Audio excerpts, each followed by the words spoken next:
Hey everyone, this is PrussianPrince with a Total War Warhammer 2 online battle. Yes, that's right. I am back in the Warhammer 2 competitive scene somehow, and apparently it's the best time because, you know, this is a new DLC coming out soon, and we have like an awesome battle here that I'm gonna be showing you guys. It's a battle between not Skaven, so Lizardmen, against Empire. So we have Flaxland Soothsayer playing as the Empire. He has Markus Wolfhart, and on the other side we have um, the Lizardman played by Not Hadris, who is also here. Hello. Hello. And besides Not Hadris, we also have Hadris joining us. Hello. Hello. So, as I guess some of you could already tell, Not Hadris is actually Falcon. So, yes, you know, identity revealed. Oh no.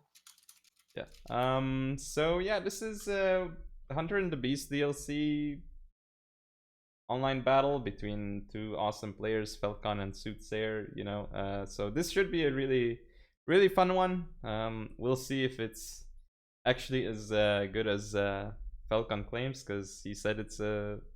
I asked him for a good replay, and this is the replay that he gave me. So hopefully it's a good one. If it's a bad one, like you can blame him, right? So No, they're gonna blame not Hadris. Yes, blame not Hadris.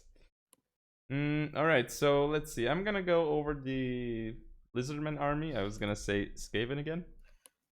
We have on his left flank we have Cold One Riders. On the right we have 3 more units of Cold One Riders, so that's basically 4 Cold One Riders in total. 2 Sacred Croxigors. Looks like they are monstrous infantry. So yes, like just for the record, I have like no clue about these armies, but like, you know, hopefully you know, the people casting with me can illuminate your minds and like explain what is actually going on here. So besides those units, we also have some chameleon skins up front. There are some infantry. That's 2 of them actually on the right flank. In the center we have looks like a different set of units. So a bunch of skin cohorts, some with javelins, some with not, and also a red crested skinks unit in the very center. Of course, there's some spacing between the units. As I understand it, it's because of basically Warhammer 2 spells can be punishing, so you do want to spread out your units. Also, it makes your formation wider, which can be good depending on the situation. I'm not really sure if I missed anything. Oh yes, I missed the Skink Priest of Heavens on the far right of the formation of the Lizardmen here. And I also missed, did I call out the Croxigor Ancient? That's the Lord of not Hadris. And yes, yeah, I think I did, because I presented them at the start. Yeah, those are the builds, but well, that's the Lizardman build. But what are the spells? What kind of spells do the Croxigor Ancient and the Skink Priest have? Well, the Croxigor Ancient is actually a duelist lord, a large fighter, basically, while the Skink Priest of Heavens just has a basic spell kit, Harmonic Convergence, a very good buff, and Wind Blast to deal with basically low-armored infantry, such as spearmen with shields. All right. Well, it's useful to know, but like, can you also go over the Empire army and like let us know like what his plan is, and you know, with that kind of build? Well, this is very mixed infantry build where you see how he's spread out to get many crossfires on the enemy coming in. So he's got 5 spearmen spread out. He has, I believe, he should have 4. Yep, 4 halberdiers. They have a charge defense against large, so they're what he's essentially banking on the large units getting cut up on, so they get shot. He has flagellants They are an unbreakable unit that fights infantry fairly well. More importantly, they do not break and run away. So again, it's all about keeping Falcon's army away from his ranged units, of which he has 2 huntsmen, one of them being the ROR. These silver bullets. They do magic damage, and in general, they're considered one of the best ROR units. And what appears to be 3 crossbowmen, positioned to get crossfire on anything pushing into the center. He also has a unit of Sigmar Sons, the ROR swordsman. Again, like the Flagellants, an unbreakable unit meant to hold up his opponent. For his caster, he has an Amethyst Wizard, I believe, on foot with just Spirit Leech. And it's basic direct damage spell. Just about every player will be taking that if they have the opportunity to. And his lord, Markus Wulfhart, of course, will be trying to hunt down not Hadris's beasts. Oh. Yeah. Can you go over your plan, Falcon? Since you actually played as the We can Lizardman. go from the game. Like we can start. Okay. So 3, 2, 1, play. Hey, here we are. So Okay. Yeah. So plan of the battle is to get to the range units. Obviously, he have around 3k of worth of range units to protect plus Wolfheart, and so I have much more melee. Ooh, that was a very nice Wolfheart ability on my lord. I hide my red crest. I hide my skink priest, so he can snipe him. Instead of Kroxigor Ancient. Kroxigor Ancient is much more durable than Red Crest King, and they're my only single entities, and Wolfheart is like specially single entity killer. he's taking so much damage right now from all these chameleon skinks. That is a lot of damage. He is not like the strongest lord in terms of hit points from what I can tell. No, he is just a human without a horse or anything. And yes, that early damage on Markus is going to be very costly, because once the Lord goes, this is not the highest leadership Empire army. Yeah, so I'm trying to position on my right flank to punch through. He already had to make the sacrifice of spear unit just to not lose his Markus. So like, yeah, that was a very unfortunate start for Sus there.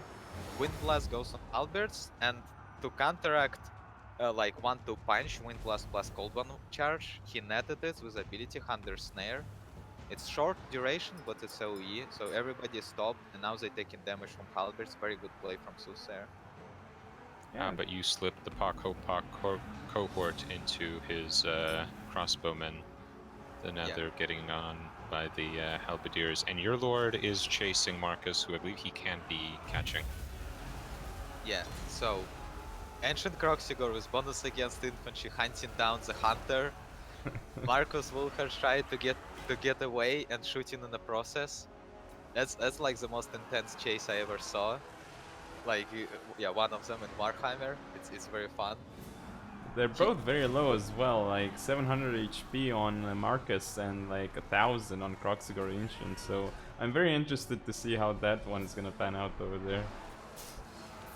Well, look close, and because, yeah, that was an attempt to go to cast ability on Markus Wulfhart to finish off Kroxigor Ancient, but it got cancelled because he's too close. And now Wulfhart can't run away? No! And this is double animation, so Kroxigor Ancient have very efficient animations, and he just dumpstered the poor Wulfhart to the ground. That's how you deal with hunters. You become a hunter yourself. So yeah, and while all this happening, I'm trying to like collapse from all sides. After Lord dies, everybody, whole army received -16 leadership debuff, which immediately roused his left flank. No, his right flank, so it's my left flank. On his left flank, he have triple halberds, all of them chasing one unit of ancient Proxigors right now, which are rampaging, so they're gonna die pretty horrible deaths by pointy sticks. Poor guys. But sadly, we with Susser already knew that this battle is sealed. Very unlucky throw of Wolfhart to Ancient Croxigor still alive. If he dies, He's routing, but yeah. Susser can make a comeback. Crossbowmen now have additional armor piercing damage, so now they're actually good against the 120 armored lord, which is Croxigor Ancient.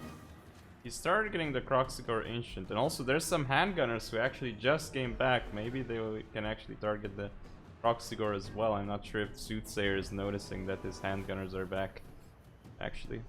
Meanwhile, the front line, it looks like the Lizardmen are actually mopping up the units in the center after the massive chain rout that happened for like the missiles of Soothsayer due to the death of Markus Wulfhart, as Not Hadrius mentioned earlier, delivering a massive -16 leadership penalty to the Empire forces.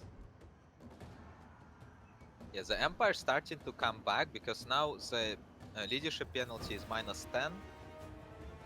It's it's better after a short while. So halberds with high leadership and very high offensive stats and defensive stats against my army have only skinks and Croxigor, so halberds are like pure counter. And very good pick from Susser. I'm trying to chase with my Sacred Croxigors one of a healthier unit of halberds. They will do it all game just because that's now for me it's a game of like try to isolate and destroy unit of halberds one by one. As you see, if unit rampages into halberds like my Coldon Riders do on my right flank, they're dead. Yeah, they Yes. become very dead unit in like 10 seconds. Very sad for my poor blue lizards. Yeah. Amethyst Wizard is on foot because again in this DLC foot to cast the horse for casters become more expensive. So now you're gonna see more foot casters and foot lords. I see you just ended the rampage on your Croxifisters that fighting the Sigmar Sons.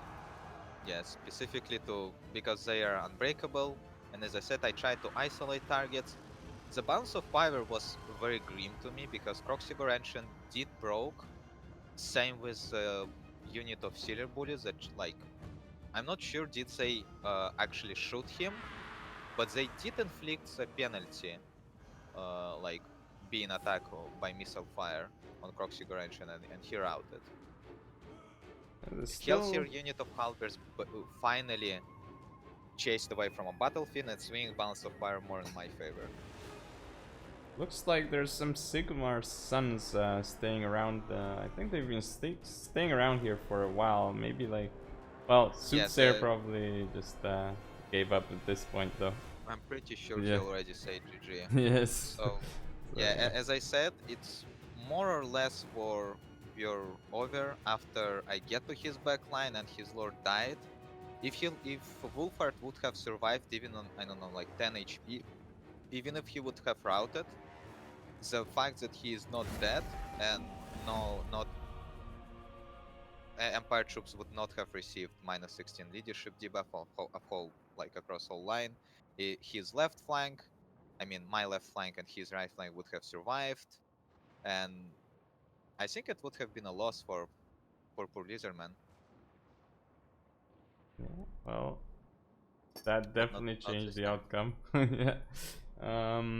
So looks like based on the stats, the Sacred Croxigor actually got the most model kills. I'm not sure if they actually inflicted the most HP damage, but at least they got the models out of the way. And looks like the Cold One Riders also did some work themselves. So whereas for Soothsayer, can't really. Well, obviously the missiles didn't do very well because they were just routed off the field very fast, so they couldn't get much done, I guess. In that scenario. They did damage the Cold One Riders. In addition to the halberds, they had to focus pretty much everything on Falcon's mobility as he was punching in. Okay. Yeah, Soothsayer didn't have any units with mass to stop my chariots and Croxigors. I'm not sure, like, should have he take at least some or not? I believe he I'm not was sure. relying on the heavy charge defense of the halberdiers and a slightly lesser but still have good charge defense of the spearmen with shields, while the archers covered it. But you got in through cracks in the formation, or Sacred Croxigors have the mass to just keep going after they've hit. Yeah, Sacred Croxigors good against infantry as well as good against large targets. I found through testings and stuff, they are not that good as normal Croxigors for like 250 more at killing infantry, but like it's okay for the fact that they can rout enemy cavalry much faster. They don't take too much damage because of 100 armor and nice leadership. And yeah, the magic damage don't really help against Empire, but the very high weapon strength plus high melee attack definitely should have helped if he would go cavalry route. At least at least any. Halberds are very hard counter to pretty much my whole build. Chameleon skins were MVP for sure. Yeah. Well, that was definitely fun to watch, and it could have gone the other way if Marcus did not die early on for sure, as that did cause a chain route, and obviously, like, since he died, he could not do any more DPS, so that was also an issue because he could have focused down your lord if he was still alive right then. Yeah. Killed him Right, instead, Marcus I was guess. one good shot away from killing the Croxigor.